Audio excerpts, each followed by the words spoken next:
नमो अरिहंताणं नमो सिद्धाणं नमो आयरीयाणं नमो वज्झायाणं नमो लोये सौवसाहूणं गुणानां विस्तरं वक्ष्ये स्वभावानां तथैव च पर्यायाणां विशेषेण नत्वा वीरं जिनेश्वरम्। 1008 श्री मूलनायक आदिनाथ भगवान की जय। द्वासांग जिनवाणी माता की जय। आचार्य श्रेष्ठ आचार्य गुरुवर श्री 108 देवसेन स्वामी जी महाराज की जय। आचार्य श्रेष्ठ आचार्य गुरुवर श्री 108 विद्यासागर जी महाराज की जय। तीर्थ चक्रवर्ती जगत पूज्य निर्यापक श्रमण मुनि पुंगव श्री 108 सुधा सागर जी महाराज की जय। समस्त मुनि संघ की जय। हम सभी ने आला पद्धति ग्रंथ को पढ़ना प्रारंभ किया था और आला पद्धति ग्रंथ के अंतर्गत जो द्रव्यों के गुणों का, पर्यायों का, स्वभावों का स्वरूप बताया गया है, उसको समझने के उपरांत अब हम उन द्रव्य के गुण, स्वभाव और पर्याय को कैसे जाना जाता है इस पर चर्चा कर रहे हैं। तो द्रव्यों के स्वरूप को जानने में प्रमाण और नय ये दो व्यवस्थाएं दी गई हैं। इनके द्वारा द्रव्यों का ज्ञान होता है। प्रमाण जो वस्तु के सर्वदेश का ज्ञान करता है उसे हम प्रमाण कहते हैं, और जो किसी भी पदार्थ द्रव्य का एक अंश में ज्ञान करता है या कथन करता है उसे हम नय कहते हैं। ये नय 9 प्रकार के कहे गए: द्रव्यार्थिक, पर्यायार्थिक, नैगम, संग्रह, व्यवहार, ऋजुसूत्र, शब्द, समविरूढ़ और एवंभूत। तत्वार्थ सूत्रकार आचार्य उमा स्वामी जी ने 7 प्रकार के ही नय कहे हैं। आला पद्धतिकार ने 9 प्रकार के नय कहे हैं, और भी भेद प्रभेद बन जाएंगे। क्योंकि जब अपन इस नय की व्युत्पत्ति अधिकार पढ़ेंगे तो उसमें ये कहा है कि नय किसे कहते हैं। श्रुत ज्ञान विकल्पो नयः, श्रुत ज्ञान के विकल्प को नय कहते हैं। अथवा वक्त्री अभिप्रायो नयः, जो वक्ता का अभिप्राय होता है उसको नय कहते हैं। हम किसी एक वस्तु को अच्छा भी कह सकते हैं और किसी एक वस्तु को बुरा भी कह सकते हैं। एक ही वस्तु अच्छी भी हो सकती है और बुरी भी हो सकती है। बस हमारा अभिप्राय क्या है, हम किस अपेक्षा से उसको अच्छा कह रहे हैं और किस अपेक्षा से हम उसको बुरा कह रहे हैं। वो जो अपेक्षाएं होती हैं उसी अपेक्षा को हमारे आगम में नय कहा गया। हमने आपको पहले भी बताया है कि एक ही द्रव्य, चाहे वो जीव द्रव्य हो, चाहे पुद्गल हो, चाहे धर्म अधर्म आकाश काल कोई द्रव्य हो, हर द्रव्य में विरोधी गुण पाए जाते हैं, और एक नहीं ऐसे अनंत गुणों का स्वामी द्रव्य होता है जिसको हम अनेकांत कहते हैं। अनेकांत का मतलब क्या है? एक ही द्रव्य में अनेक धर्म होते हैं जो विरोधी धर्मों से भी सहित है। अब यदि विरोधी धर्मों से हम सहित कह रहे हैं तो अब हमें यह सिद्ध करना होगा कि यदि कोई द्रव्य नित्य है तो वो किस अपेक्षा से है, और अनित्य है तो किस अपेक्षा से है। इसी प्रकार से हमने बताया कोई भी वस्तु बुरी भी हो सकती है और अच्छी भी हो सकती है। तो हमारी क्या अपेक्षा है उस अपेक्षा को यहां पर ध्यान देना होगा। बस ये जो अपेक्षाओं से कथन किया जाता है इसी को हम नय कहते हैं, या इसी को हम स्यादवाद कहते हैं। स्यादवाद और कुछ नहीं है। स्यादवाद का मतलब है कथनचित नित्य है, कथनचित अनित्य है, कथनचित अस्ति स्वभाव वाला है, कथनचित नास्ति स्वभाव वाला है, कथनचित भेद स्वभाव वाला है, कथनचित अभेद स्वभाव वाला है। अब वो हमें अपेक्षाएं लगानी पड़ेंगी कि कौन सी अपेक्षा से द्रव्य एक स्वभावी है, कौन सी अपेक्षा से द्रव्य अनेक स्वभावी है, कौन सी अपेक्षा से द्रव्य नित्य है, कौन सी अपेक्षा से द्रव्य अनित्य है। बस ये अपेक्षाओं का नाम ही नय कहलाता है। अपन सभी ने इन नयों की चर्चा पूर्व 2 कक्षाओं से प्रारंभ की थी, जिसमें सबसे पहले द्रव्यार्थिक नय पर अपनी चर्चा चल रही है। द्रव्यार्थिक नय किसे कहते हैं? जो द्रव्य को प्रयोजन करके कथन करता है उसे हम द्रव्यार्थिक नय कहते हैं। जो पर्याय को प्रयोजन करता है या पर्याय को उद्देश्य करके कोई बात कही जाती है उसे हम पर्यायार्थिक नय कहते हैं। हम चूंकि द्रव्यार्थिक नय को समझ रहे हैं तो यहां मुख्यतः द्रव्य की है, द्रव्य दृष्टि हमें लानी पड़ेगी। अब द्रव्य दृष्टि लाने के लिए इधर इन्होंने 10 प्रकार से भेद किए थे, या द्रव्यार्थिक नय के 10 भेद इन्होंने किए हैं, 10 प्रकार से विभाजन किया है, या 10 प्रकार से हम कथन करें तो वो द्रव्यार्थिक नय कहलाता है। अब इन 10 प्रकार के कथन में हमने पूर्व कक्षाओं में 6 प्रकार के कथनों पर चर्चा की थी। सबसे पहले तो अपन ये समझें, द्रव्यार्थिक नय में 3 विषयों की ज्यादा मुख्यता होती है। वो 3 विषय क्या हैं? एक तो सबसे पहला विषय होता है द्रव्य के शुद्ध स्वरूप का कथन करने वाला। द्रव्य, देखो हमने बताया था 6 द्रव्य हैं, 6 में से 4 तो शुद्ध ही हैं, धर्म आकाश काल। तो यहां पर जो नय की विवक्षा लगती है वो नय की विवक्षा शुद्ध द्रव्यों में नहीं लगती। हम उन द्रव्यों की बात कर रहे हैं जो शुद्ध भी हैं और अशुद्ध भी हैं, जिनमें दोनों प्रकार की स्थितियां पाई जाती हैं, जैसे जीव और पुद्गल। ये शुद्ध अवस्था में भी पाए जाते हैं और अशुद्ध अवस्था में भी पाए जाते हैं। तो नय की विवक्षा जो लगेगी वो इन्हीं 2 की अपेक्षा से लगेगी। ठीक है, अब इसमें अपन को ये देखना है कि द्रव्य मुख्य रूप से स्वभाव का जब कथन किया जाता है द्रव्य के, तो वो द्रव्यार्थिक नय कहलाता है। किसका? शुद्ध स्वभाव का। इसीलिए इसमें पहला जो सूत्र लिखा था उसमें इन्होंने यही लिखा था, कर्मोपाधि निरपेक्ष। अब शुद्ध स्वभाव कैसे? देखो अपन को दोनों स्थिति समझनी होगी कि हमारा जो जीव द्रव्य है ये शुद्ध भी है और अशुद्ध भी है। तो इसमें अशुद्धता किस कारण से आई, पहले उस कारण को समझना पड़ेगा। वो कारण क्या है? कर्म। कर्मों के कारण से ये अशुद्ध हो रहा है। अब यदि हम एक बात करें कि कर्मों को एक तरफ रखो, कर्मों की विवक्षा नहीं लगाएं, तो फिर हम में और शुद्ध आत्मा में क्या अंतर है? कोई अंतर नहीं। केवल कर्मों के कारण से ही अंतर आ रहा है। मुक्त जीव में और संसारी जीव में मुख्यतः अंतर क्या है? जब दोनों की परिभाषाएं पढ़ते हैं तो एक ही परिभाषा निकलती है, जिनके 8 कर्म नष्ट हो गए हैं वो मुक्त जीव हैं, जिनके 8 कर्म लगे हुए हैं वो संसारी जीव हैं। अब यदि हम कर्मों की विवक्षा नहीं लगाएं, कर्मों से रहित अवस्था की बात करें, कर्म की कोई विवक्षा हम अपने ऊपर नहीं लगाएंगे, तो हमारी आत्मा भी सिद्धों के समान शुद्ध है। बस इसी को बोलते हैं द्रव्यार्थिक नय। जब द्रव्य के शुद्ध स्वरूप का कथन किया जाता है, चाहे भले वो अशुद्ध है तो हम अशुद्ध, लेकिन हम कथन किसका कर रहे हैं? शुद्ध अवस्था का। हमारी आत्मा भी उसी प्रकार की अनंत ज्ञान, अनंत दर्शन, अनंत चतुष्टय वाली है। बस ये हो गया शुद्ध द्रव्यार्थिक नय। दूसरा द्रव्यार्थिक नय में बात की जाती है, अपन लोग सामान्य से बात करते हैं द्रव्य नित्य होता है, कभी नष्ट नहीं होता, पर्याय नष्ट होती है। तो जब जब हम द्रव्य दृष्टि की बात करेंगे तो द्रव्य नित्य ठहरेगा। नित्य का मतलब क्या है? उसमें परिवर्तन तो हो रहा है, परिवर्तन होने के साथ साथ भी वो द्रव्य नष्ट नहीं होता। बस सबसे मुख्य ऐसा नहीं है कि हम परिवर्तन का अभाव कर रहे हैं, परिवर्तन होते हुए भी द्रव्य कभी नाश को प्राप्त नहीं होता। अपन ने पढ़ा नित्यावस्थितान्य रूपाणी, द्रव्य नित्य है, अवस्थित है। नित्य का मतलब एक भी नया द्रव्य ना तो कभी उत्पन्न होता है और ना कोई द्रव्य हमेशा के लिए नाश को प्राप्त होता है। बस ये नित्यता का जो भी नय कथन करता है उसे हम द्रव्यार्थिक नय कहते हैं। 2 दृष्टि हो गई, एक शुद्ध स्वरूप का कथन करने वाला द्रव्यार्थिक नय, दूसरा द्रव्य का नित्यत्वपने का कथन करने वाला द्रव्यार्थिक नय। ठीक है, तीसरी एक और दृष्टि लगाते हैं। आप सभी ने 6 ढाला पढ़ी होगी, द्रव्य संग्रह पढ़ी होगी, कई सारे ग्रंथों में पढ़ा होगा। सम्यक दर्शन 2 प्रकार का, निश्चय सम्यक दर्शन, व्यवहार सम्यक दर्शन। निश्चय सम्यक ज्ञान, व्यवहार सम्यक ज्ञान, निश्चय सम्यक चारित्र, व्यवहार सम्यक चारित्र। इन दोनों में क्या अंतर होता है? इन दोनों में केवल इतना ही अंतर है, जब जब आप निश्चय की बात करेंगे उसमें आत्मा में लीन होना है, और जब जब आत्मा में लीन होंगे तो फिर ये भेद कथन नहीं होगा, अभेद हो जाएगा। जैसे ये कहा जाता है कि निश्चय चारित्र या वीतराग चारित्र, ये कब होता है? ये एक तरह से शुद्धोपयोग की अवस्था में होता है।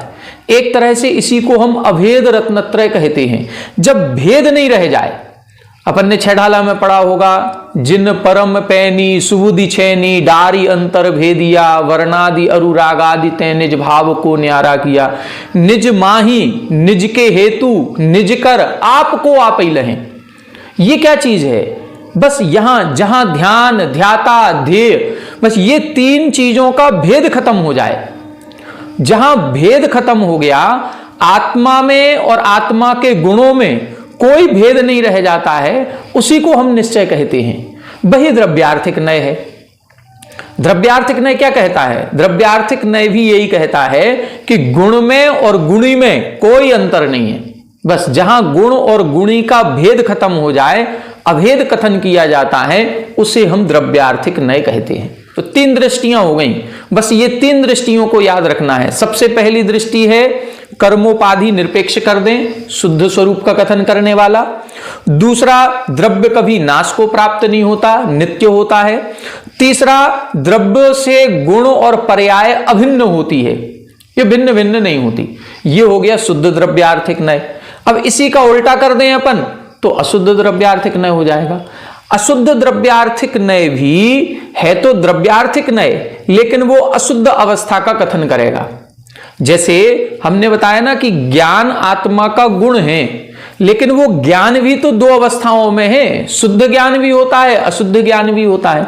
तो जब हम अशुद्ध ज्ञान की चर्चा करेंगे, मैं ज्ञानी हूं, लेकिन कौन सा ज्ञानी हूं? मैं केवल ज्ञान स्वरूपी हूं तो शुद्ध द्रव्यार्थिक नय। मैं मति ज्ञान श्रुत ज्ञान अवधि ज्ञान मनः प्रत्यय ज्ञान स्वरूपी हूं तो अशुद्ध द्रव्यार्थिक नय। जहां अशुद्ध गुणों का कथन किया जा रहा है तो अशुद्ध द्रव्यार्थिक नय, और जहां शुद्ध गुणों के समान कहा जा रहा है वो शुद्ध द्रव्यार्थिक नय। अभेद नय जब हम करेंगे, गुण से गुणी भिन्न भिन्न नहीं है, अभेद है, एक में एक है, तो शुद्ध द्रव्यार्थिक नय। इसी को हम भेद कर देंगे तो वो अशुद्ध द्रव्यार्थिक नय हो जाएगा। यही अपन ने इन सूत्रों में देखा था। एक बार एक रिवीजन सामान्य से आपको करा देते हैं। 47 नंबर का सूत्र, कर्मोपाधि निरपेक्षः शुद्ध द्रव्यार्थिकः। कर्म उपाधि को निरपेक्ष करते हैं तो शुद्ध द्रव्यार्थिक नय बन जाता है। जैसे संसारी जीव सिद्धों के समान शुद्ध है, सिद्ध शुद्ध हैं, हम अशुद्ध हैं, फिर भी अशुद्ध को सिद्धों के समान शुद्ध कह रहे हैं। कब? हम अभी इसी अवस्था में केवल एक दृष्टि लगानी है कि यदि हमें कर्मों से रहित मान लिया जाए, हम यदि कर्मों से रहित माने जाएं तो हम में और सिद्धों में कोई अंतर नहीं। बस इसी दृष्टि को बोलते हैं शुद्ध द्रव्यार्थिक नय। कई बार प्रवचनों में, कई बार ग्रंथ पढ़ते हुए ये कथन आपको मिलेगा कि हमारी आत्मा भी सिद्धों के समान है। ऐसा क्यों कहा जाता है? जब है नहीं, हम अशुद्ध हैं, तो उनके समान क्यों कह रहे हैं? वो इसीलिए कह रहे हैं कि कभी तो ये भाव हमारे मन में आ जाए कि हम भी वही हैं।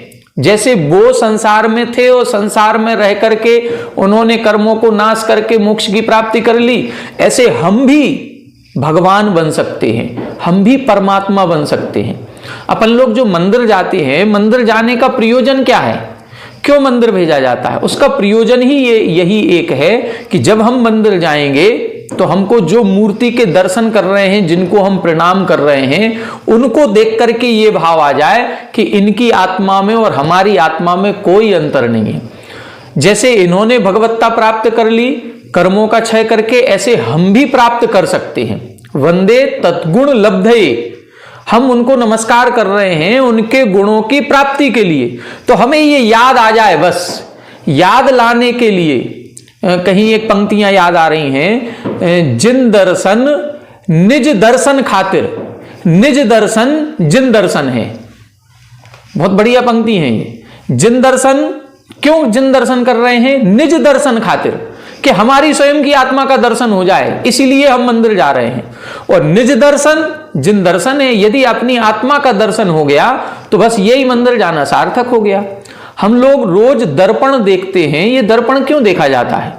दर्पण इसीलिए देखा जाता है कि दर्पण को देखते ही हमें अपने शरीर का भान हो जाता है कि हमारे शरीर पर कहां गंदगी लगी है। बस इसी तरह से मंदिर भी एक तरह से दर्पण है। वहां जाएंगे तो हमें शुद्ध स्वरूप नजर आएगा, फिर हम अपने आप को देखेंगे तो पता चलेगा कि ये शुद्ध हैं और हम अशुद्ध हैं। ये अशुद्धि किस कारण से है? कर्मों के कारण से है। इनके भी कर्म लगे थे, महावीर भगवान भी कोई अलग दुनिया से नहीं आए थे, वो भी इसी दुनिया में रहे, लेकिन उन्होंने एक प्रयास किया, पुरुषार्थ किया, मोक्ष की प्राप्ति की, आज मंदिर के हर वेदी पर विराजमान है। तो वही चीज हमें भी प्राप्त हो जाए, इसीलिए मंदिर जाया जाता। तो ये जो बार बार कहा जाता है कि हम भी सिद्धों के समान शुद्ध हैं, ये द्रव्यार्थिक न है, ये पहचान कराने के लिए है। कई बार हम अपनी वस्तुएं भूल जाते हैं, अपने स्वरूप को भूल जाते हैं, तो उसको याद दिलाने के लिए है। अब यदि याद आ जाता है तो फिर उसके लिए प्रयास भी तो करें।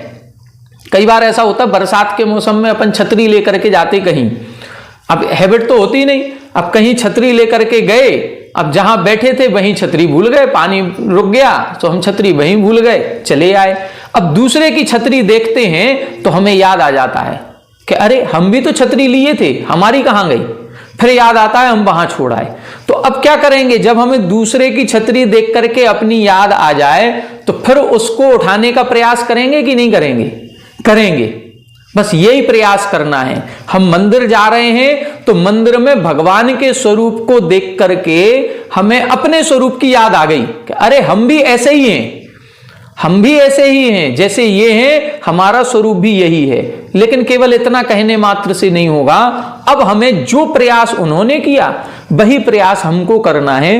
वो प्रयास शुरू हो जाएगा तो ये नए का कथन करना सार्थक हो जाएगा।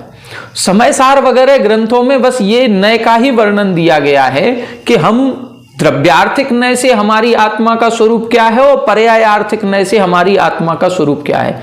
हम लोग पर्याय में उलझे हुए हैं। हम द्रव्य दृष्टि हम लोगों की खत्म हो चुकी।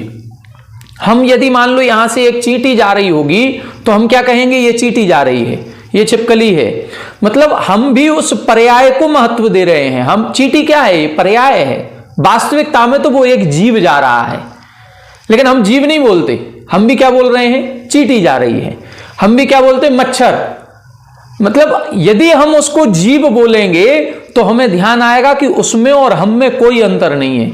यदि कोई हमको मारेगा तो जैसा दुख हमको होता है वैसा ही उसको होगा, क्योंकि उसके अंदर भी जीवात्मा है, उसके अंदर भी सुख दुख सहन करने की वो शक्ति है, उसके अंदर भी आत्मा से परमात्मा बनने की शक्ति है। ये सब कुछ समझ में आएगा।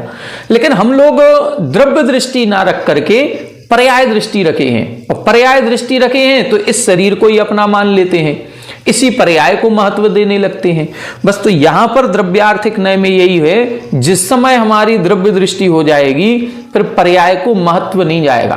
पर्याय को महत्व नहीं जाएगा तो हमारे घर में कोई भी एक्सपायर हो जाए, या जितने भी हम मोह माया के ये जंजाल जोड़े हैं, फिर इसमें हमारा मन नहीं जाएगा, इसमें हमारा संकल्प विकल्प नहीं होगा। कोई वस्तु छूट जाए तो छूट जाए, हमें अपने द्रव्य की चिंता होगी। बस ये चीज इसीलिए नय का अध्ययन किया जाता है। तो सबसे पहले तो है कि हमारी आत्मा सिद्धों के समान शुद्ध है। दूसरा है उत्पाद व्यय को गौण करें और सत्ताग्राहक सत्स्वरूप को स्वीकार करना है। सत्स्वरूप क्या है? द्रव्य कभी नष्ट नहीं होता। द्रव्य हमेशा पर्यायों से सहित है, और पर्याय उपजती है, विनष्टी है। पर्याय का तो स्वभाव ही यही है। जब पर्याय को उत्पन्न और नष्ट होना स्वभाव है और द्रव्य कभी नष्ट नहीं होता, तो हम द्रव्य दृष्टि लाएंगे। जैसे जब अपन ने उत्पाद व्यय द्रव्य युक्तम सत वाला सूत्र पढ़ा था, तो उसमें हमने बताया था कि एक राजा के दो पुत्र हैं, एक को कुंडल चाहिए, एक को मुकुट चाहिए। लेकिन राजा को, उसको कोई दिक्कत नहीं है, चाहे कुंडल बनवा लो चाहे मुकुट बनवा लो, उसको ना दुख होगा ना उसको सुख होगा, वो तो समता परिणामी है। बस यहां पर भी यही होगा। अब उत्पाद व्यय को गौण कर दो, सत्ताग्राहक, ये वो राजा के समान है जो केवल सत्स्वरूप को स्वीकार कर रहा है। वो तो ये कह रहा है चाहे इसमें रखो चाहे उसमें रखो, सोना बना रहना चाहिए, सोना कभी नष्ट नहीं होना है। तो बस चाहे हम कुंडल के रूप में रहें और चाहे हम मुकुट के रूप में रखें, जो सत्ताग्राहक होगा वो कहेगा द्रव्य तो नित्य है, द्रव्य नष्ट नहीं होगा। लेकिन उसी दोनों लड़कों में से एक लड़का रो रहा है, क्योंकि उसकी पर्याय दृष्टि है, वो उत्पाद और व्यय को महत्व दे रहा है। जो व्यय को महत्व दे रहा है वो रो रहा है, जो उत्पाद को महत्व दे रहा है वो हंस रहा है। लेकिन जो उत्पाद व्यय को छोड़ करके सत्ता को महत्व दे रहा है द्रव्य नित्य है, उसका कुछ भी नष्ट नहीं हुआ, वो न सुखी है न दुखी है, वो समता परिणाम वाला होता है, इसीलिए ये द्रव्यार्थिक नय का विषय बन जाता है।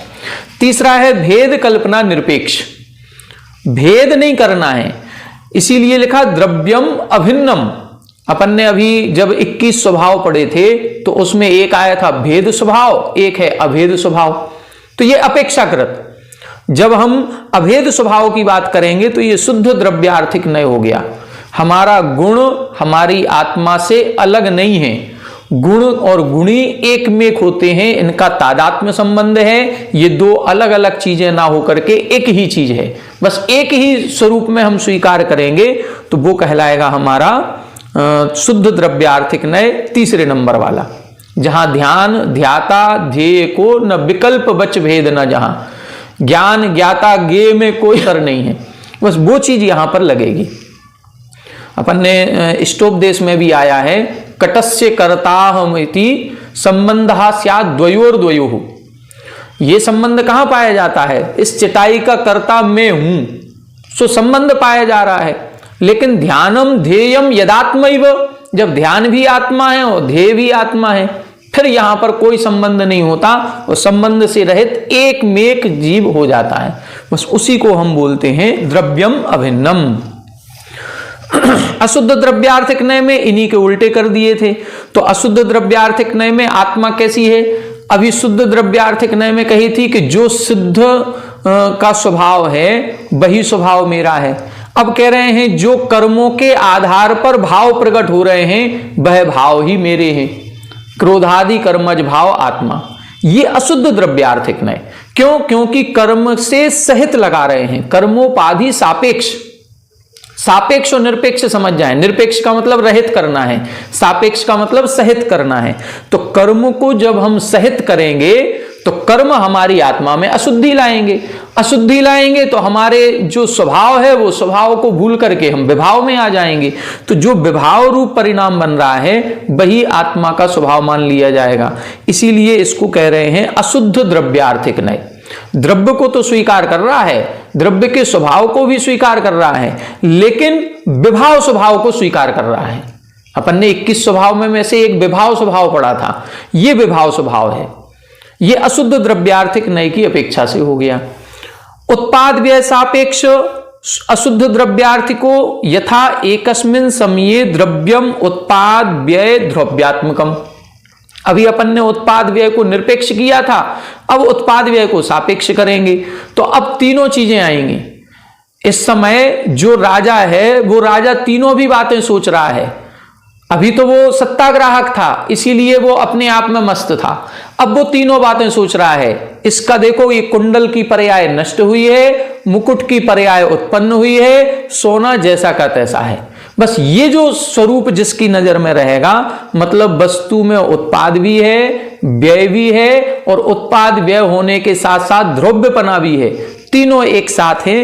इसीलिए उसको अशुद्ध द्रव्यार्थिक नय यहां पर कह दिया गया।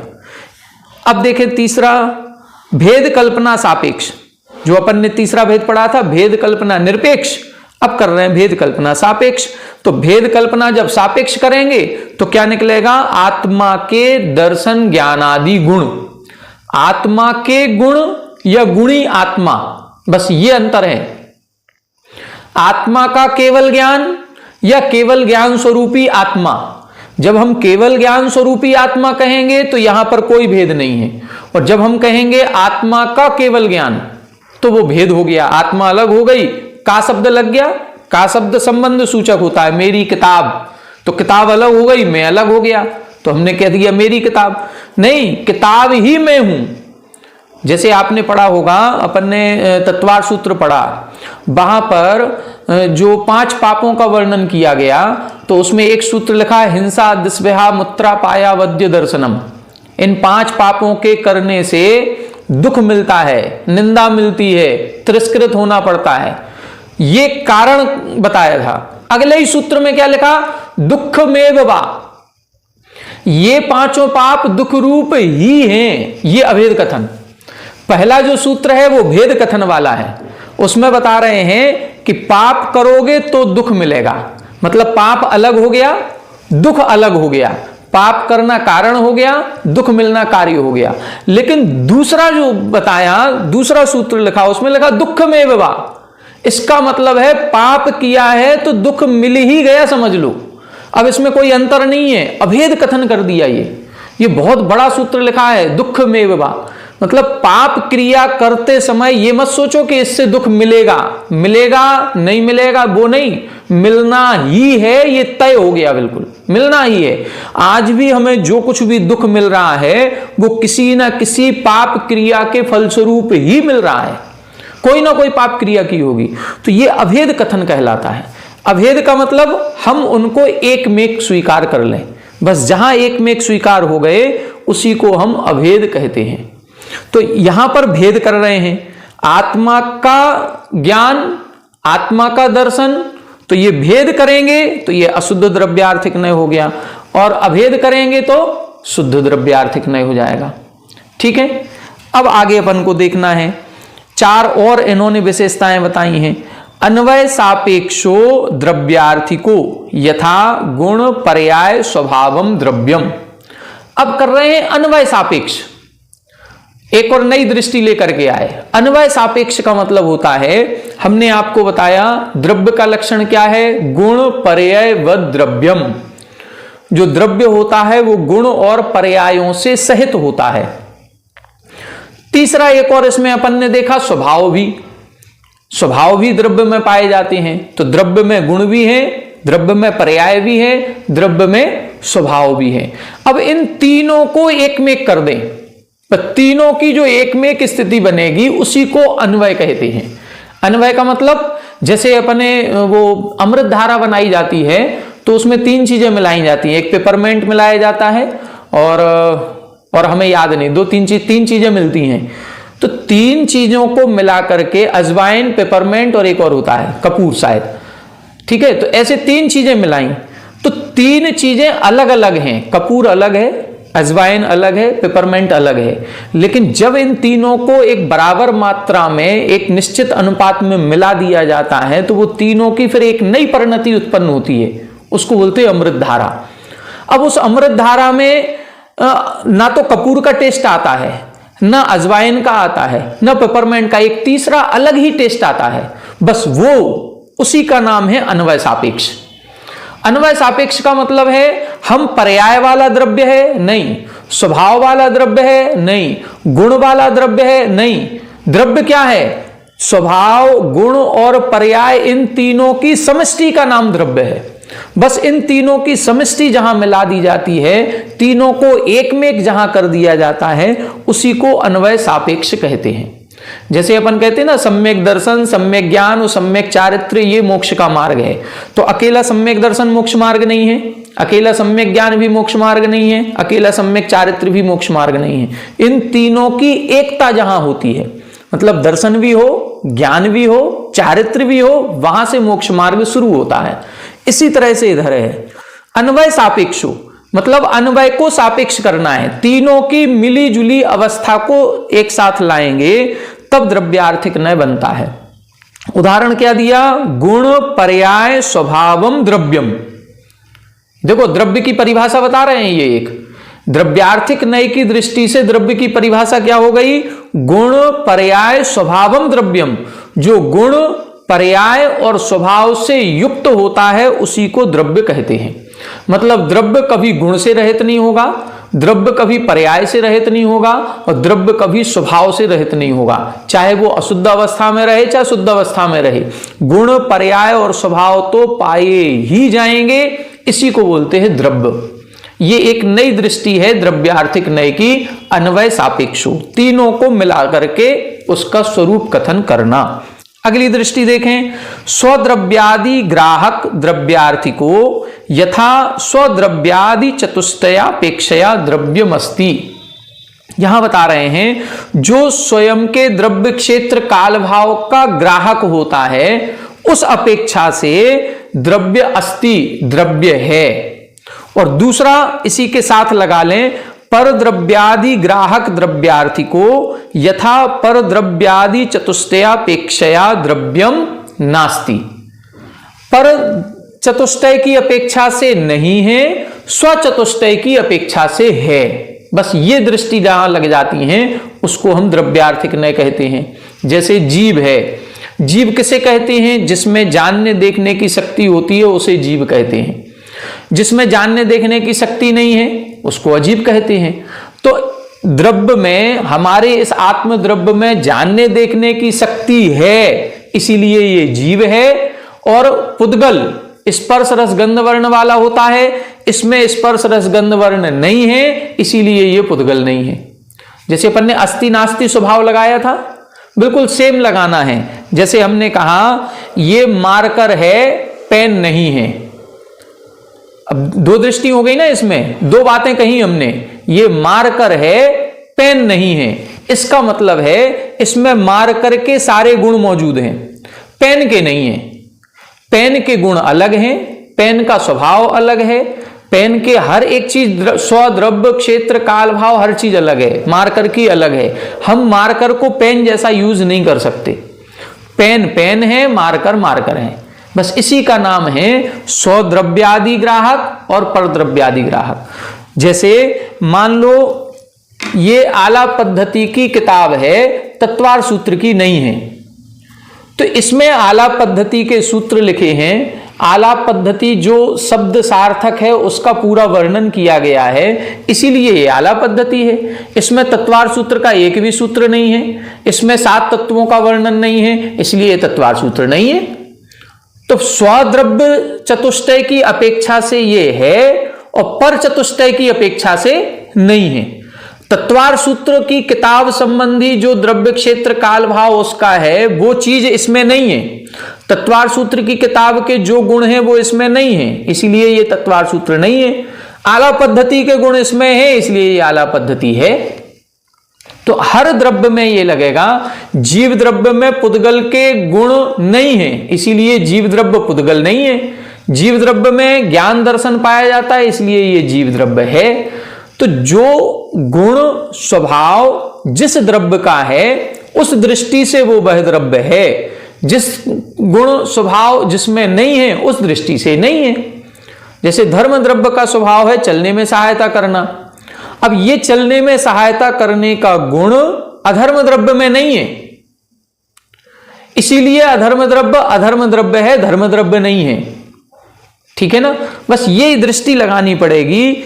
स्वद्रव्य चतुष्टय की अपेक्षा से द्रव्य है और पर द्रव्य चतुष्टय की अपेक्षा से द्रव्य नहीं है। मतलब एक द्रव्य में एक तरह के गुण स्वभाव पाया जाएगा, दूसरी तरह का नहीं पाया जाएगा। इसीलिए तो सारी चीजें भिन्न भिन्न हैं।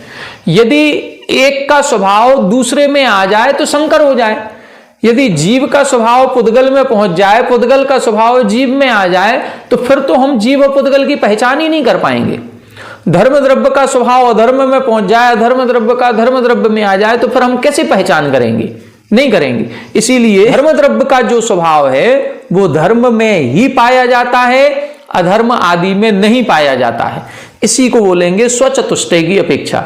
और पर चतुष्टय की अपेक्षा जो अन्य द्रव्यों का स्वभाव है वो जीव द्रव्य में नहीं है। जैसे अपन एक वो लाइन पढ़ते हैं 6 ढाला की दूसरी ढाल में, पुद्गल नव धर्म अधर्म काल इनते न्यारी है जीव चाल। ये क्या है? यही वो है पर चतुष्टय और स्वचतुष्टय। जो पुद्गल धर्म अधर्म आकाश और काल का स्वभाव है, इससे भिन्न स्वभाव जीव का है। जीव का स्वभाव इन 5 द्रव्यों में नहीं है और इन 5 द्रव्यों का स्वभाव जीव द्रव्य में नहीं है। बस इसी को बोलते हैं स्वचतुष्टय पर चतुष्टय। पर चतुष्टय जिसमें हमारे जैसे गुण नहीं है वो पर हो गया, जो हम हैं वो गुण हमारे अंदर ही रहेंगे, ये स्वचतुष्टय कहलाएगा। तो स्वचतुष्टय की अपेक्षा से द्रव्य है, पर चतुष्टय की अपेक्षा से द्रव्य नहीं है। चतुष्टय में द्रव्य क्षेत्र काल और भाव ये चारों चीजें लगाई जाती हैं। एक और अंतिम इसमें दिया है, परम भाव ग्राहक द्रव्यार्थी को यथा ज्ञान स्वरूप आत्मा अत्र अनेक स्वभावानां मध्ये ज्ञानाख्यः परम स्वभावो गृहीतः। यहां क्या बता रहे हैं? एक परम स्वभाव की अपेक्षा से। अपन ने स्वभाव के 21 भेद पढ़े थे, उन 21 भेदों में एक परम स्वभाव भी था। उन 21 भेदों में जो 11 सामान्य हैं उनमें एक परम स्वभाव भी था। परम स्वभाव का मतलब है जो उस द्रव्य की पहचान कराता है। देखो, स्वभाव तो अस्थि स्वभाव भी है, नास्ति स्वभाव भी है, एक स्वभाव भी है, अनेक स्वभाव भी है, भेद भी है, अभेद भी है, बहुत सारे स्वभाव हो गए। लेकिन जीव द्रव्य की पहचान किस स्वभाव से करेंगे हम? जीव द्रव्य की पहचान जानने देखने से, चेतन स्वभाव से। पुद्गल द्रव्य की पहचान किससे होगी? अचेतन या मूर्त स्वभाव से। तो एक ये विशेष स्वभाव पाया जाएगा, बस उसी विशेष स्वभाव का नाम है परम स्वभाव। उसी परम स्वभाव को ग्रहण जो करता है उसको हम द्रव्यार्थिक नय कहते हैं। परम भाव ग्राहक द्रव्यार्थी को, जो उत्कृष्ट स्वभाव को ग्रहण करता है। जीव के अंदर तो सारे 21 स्वभाव हैं, लेकिन 21 स्वभावों में से क्या लिखा? यथा ज्ञान स्वरूप आत्मा। आत्मा कैसी है? ज्ञान स्वरूपी है। अब देखो, जीव द्रव्य के अंदर अपन ने गुण देखे थे, सामान्य गुण और विशेष गुण। तो सामान्य गुण कितने हैं? 8 गुण होते हैं सामान्य। प्रत्येक मस्तौ सर्वेशाम। जीव में भी 8 गुण हैं: अस्तित्व, वस्तुत्व, द्रव्यत्व, प्रमेयत्व, अग्रु लघुत्व, प्रदेशत्व, चेतनत्व और अमूर्तत्व। ऐसे 8 गुण हो गए। विशेष गुणों में जाए तो विशेष गुणों में भी 6 गुण हैं: जीव पुद्गलियो षट, ज्ञान दर्शन सुख वीर्य और चेतनत्व अमूर्तत्व। लेकिन इन सभी सामान्य और विशेष गुणों में से आत्मा की पहचान किससे होती है? वो ज्ञान गुण से होती है।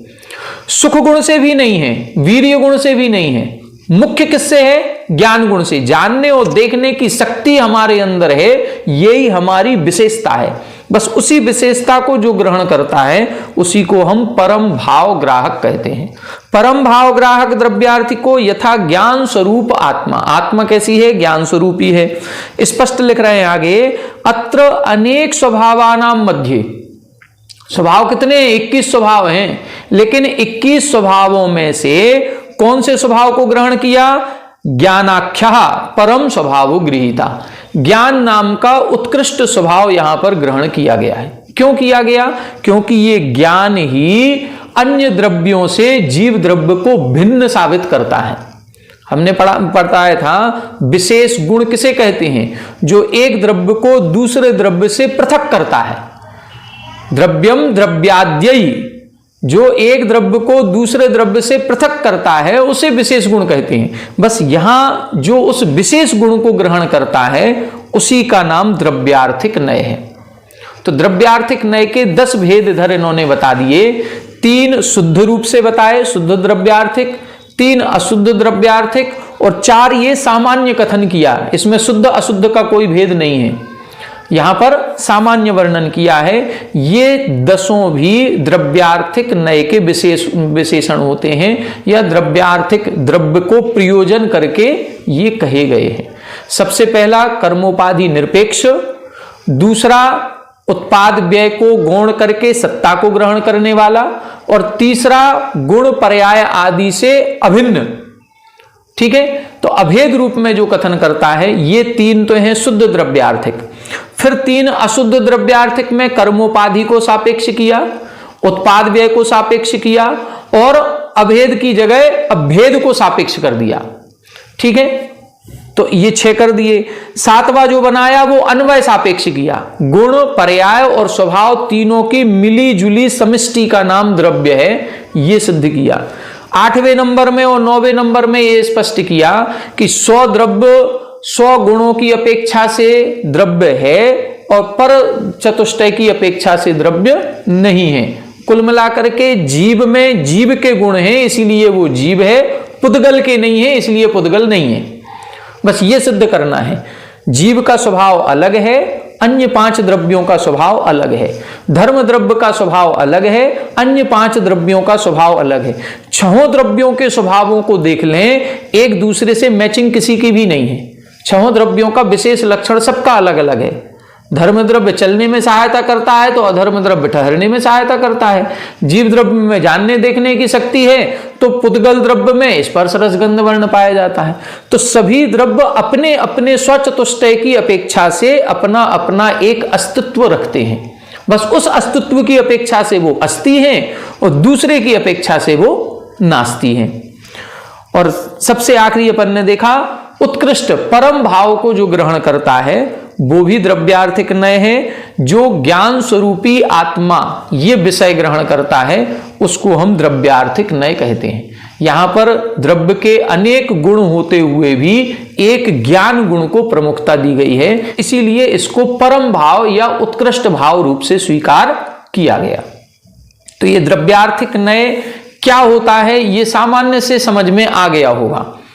द्रव्यार्थिक नय केवल द्रव्य को विषय करता है, द्रव्य के शुद्ध स्वरूप का कथन करता है, द्रव्य कभी नाश को प्राप्त नहीं होता इसका कथन करता है, द्रव्य गुण पर्याय स्वभाव से अभिन्न है इसका कथन करता है, जो द्रव्य का जो स्वरूप है वो उसी स्वरूप में पाया जाता है, अन्य स्वरूप में नहीं पाया जाता, ये कथन करता है। बस इसी को हम द्रव्यार्थिक नय कहते हैं। सामान्य से इतना ही समझें, फिर धीरे धीरे देखो कई लोग इसको पहली बार पढ़ रहे होंगे तो पहली बार में बहुत अच्छे से स्पष्ट नहीं होगा, लेकिन फिर भी थोड़ा बहुत कुछ ना कुछ समझ में आया होगा। बाद में फिर आप लोग धीरे धीरे और स्वाध्याय करेंगे तो ये सारी चीजें स्पष्ट होती चली जाएंगी। इसको कठिन मान करके छोड़ मत देना। बस ये नहीं करना है कि ये विषय कठिन है तो हम छोड़ दें कि अब हमें पढ़ना ही नहीं, ये गलत हो जाएगा। अपन को पढ़ने की कोशिश करना है, जितना समझ में आएगा उतना, कम से कम ज्यादा नहीं आया होगा तो इतना तो समझ में आया होगा कि द्रव्यार्थिक नय के 10 भेद होते हैं, ज्यादा नहीं तो इतना तो समझ में आ गया। द्रव्य गुण पर्याय तो समझ में आई होगी, भेद अभेद की भी दृष्टि होती है ये समझ में आया होगा, शुद्ध स्वरूप अशुद्ध स्वरूप भी कुछ होता है ये समझ में आया होगा। तो कुछ ना कुछ समझ में आएगा। विषय कठिन है ये तो हम भी स्वीकार कर रहे हैं और महाराज श्री ने भी ये स्वीकार किया है कि विषय कठिन है, लेकिन फिर भी आप लोग भी ये मान करके चलें कि अब आप लोग 6वें वर्ष में हैं, सरल विषय नहीं मिलेगा। जब अपन 5 वर्ष परीक्षा पास करके 6वें वर्ष में आए हैं तो धीरे धीरे कठिनता बढ़ती जाएगी, लेकिन इतना भी कठिन नहीं है कि अपन को समझ में कुछ ना आए। तो आप लोग पढ़ते रहिए, धीरे धीरे धीरे धीरे सब कुछ समझ में आने लग जाएगा।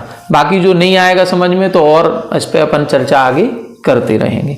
आज इतना ही, कल अपन पर्यायार्थिक नय को अपन विषय बनाएंगे, इसके बारे में समझेंगे।